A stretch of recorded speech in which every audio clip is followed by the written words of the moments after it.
State of Mankind. How much do you know? Excerpts from How the Spectre of Communism is Ruling Our World. 43. Totalitarian politics undermines the freedom of individuals to exercise compassion, but gives space for evil. People seeking to use the law to stop others from doing wrong is precisely what the devil wants. In modern society, there are numerous complicated laws and regulations. The United States has over 70,000 tax laws. The health insurance law amounts to over 20,000 pages. Even judges and lawyers can't comprehend all the laws, not to mention an average person. From the federal level down to the state, county, and city, an average of 40,000 new laws are passed every year. A person can break a law without even realizing it. Punishments range from a fine to imprisonment. There are regulations on what sort of fish hook to use and on slurping soup too noisily in public. Everything, just about, has a law or rule limiting it.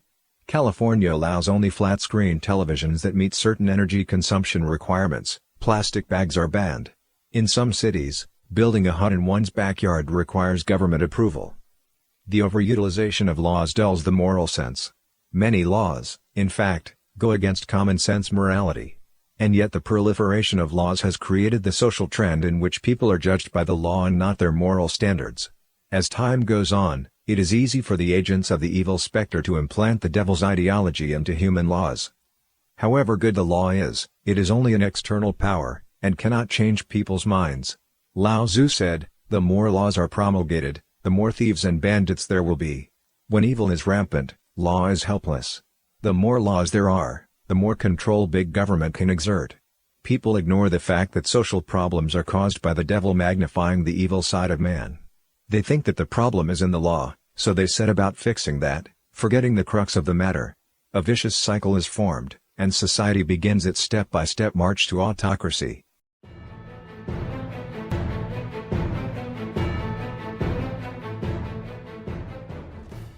Due to the infiltration of the communist spectre, American society today is divided to an unprecedented degree, with the left using all its power to obstruct and thwart those who hold traditional views in politics. Using the term war to describe this situation is not an exaggeration in the least. In recent years, during the election in America, although the rhetoric may have been fierce and confrontational, once the election was over, the healing would start, rifts would be mended, and politics would return to normalcy. During the initial stage of the 2016 elections, however, some left-leaning officials within the government were already starting to plan how they would treat candidates from different parties with different standards. After the election, in order to seize back the election, the left started a lawsuit. After the new president was inaugurated, the leftist governor of Washington state said that there was a tornado of the support for all-out opposition to the new president. Higher-ups from the party in opposition admitted that an incensed army of liberals wanted them to wage total war against the new president, to obstruct him everywhere, and through this, win public support. The left is currently resorting to all methods to achieve its goals. Leftists often oppose new policies merely for the sake of opposition. Under normal circumstances, different parties may hold different views on policies, but despite the division, they all have a common desire for the country to be safe. But remarkably, not only was the proposal to strengthen the border subject to intense attack, but certain states even passed sanctuary city laws. These laws prevent federal law enforcement officials from asking people about their immigration status, and prohibit local agencies from providing immigration-related information to federal law enforcement. Before the election, the left-dominated mainstream media heavily endorsed the candidate for the left-wing party, giving the impression that her victory was an inevitability, and thus many were dumbfounded by the result. After the election, mainstream media coordinated with leftist politicians to sensationalize all manner of issues, directing the public's attention to attacks and criticisms of the new president, even to the extent of manufacturing fake news to confuse the public. The mainstream media turned a blind eye to virtually all of the new president's achievements, while not delving too deeply into the enormous problems inherent in the left-wing nominee. In a normal society, different groups or parties may have different opinions, and conflicts arise. But such conflicts ought to be temporary and localized, and eventually both sides should try to resolve the problem peacefully.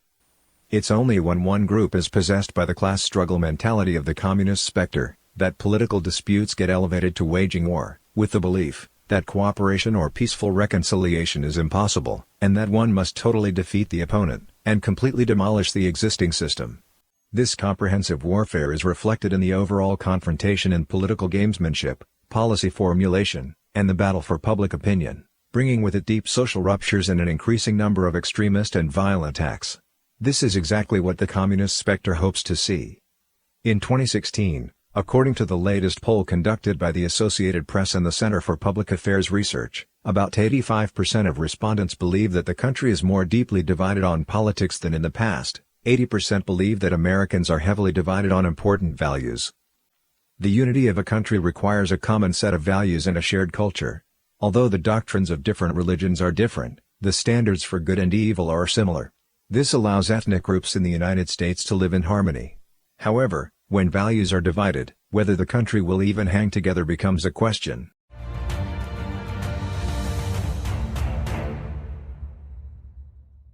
Everyone harbors personal weaknesses and evil inside of them. The pursuit of power, wealth, and fame have existed since the dawn of mankind. The devil purposefully used the evil in human nature to create a system of its agents in each country. A country is like the human body, and each entity within it, whether an enterprise, government, and the like, is like a human organ. Each has its own function and performs its duties. If the devil's agents infiltrate a country, then it's as though a foreign consciousness has replaced the human soul, or in other words, that the foreign consciousness is directly controlling the body. If someone tries to shake a society awake from the devil's control, this system is likely to resist by every means, for example by using the media to discredit opponents, engaging in personal attacks, using misleading information to confuse the public, orchestrating antagonism, ignoring government decrees, diverting resources to support the opposition, and dragging the entire society into division and conflict. Opponents have even caused social unrest while attempting to turn uninformed members of the public against those who dare to confront the devil. Many people are both the founders, and at the same time the victims, of this system. Although they may have done bad things, they're not really enemies of mankind. Through control of both state and private power, and unmatched access and ability to marshal economic resources and intervene domestically and around the world as desired, political power can be used to create achievements for the benefit of all people. On the other hand, the misuse of political power can lead to enormous crimes. The purpose of this chapter has been to reveal the communist factors behind the politics of the world today, and thus to help people distinguish between good and evil, to see the devil's schemes, and to return politics to its proper domain and right path. Former U.S. President Reagan once said, "From time to time we've been tempted to believe that society has become too complex to be managed by self-rule, that government by an elite group is superior to government for, by, and of the people. Well, if no one among us is capable of governing himself, then who among us has the capacity to govern someone else?" Similarly, President Trump said, "In America, we don't worship government, we worship God." Political authority needs to return to the right path, based on traditional values.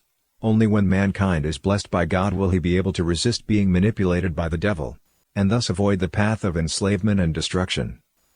Only by returning to the traditions and virtues for man laid down by God will humankind have a way out.